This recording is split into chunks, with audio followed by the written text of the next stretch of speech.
nabawasan na ng baho. Ang ginagawa mo dito? Sino pumatay ka namin? Si Miguelito! Gusto niya patayin na po ang pamilya namin. Kailangan namin ang tulong mo. Kasahanan ng plano. Ano ang balita sa Charlie? 60-40 po. Napakalaki hunan naman ni Tanggol. Dapat matapos na si Tanggol. Si Santino mismo ang puputol ng ulo ni Tanggol. Pinapangako ko. Ito na ang huling kahit ako sa mundo.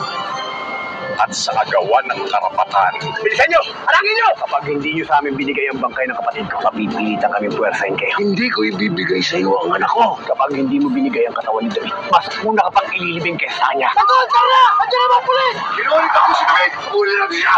Maghahapulan hanggang libingan. Gusto mo! Sigurado nyo hindi tayo makabutan! Ano gagawin mo, pare? Putukan tayo! Mag-iwalay-walay tayo! Ako na ba namin ikaw?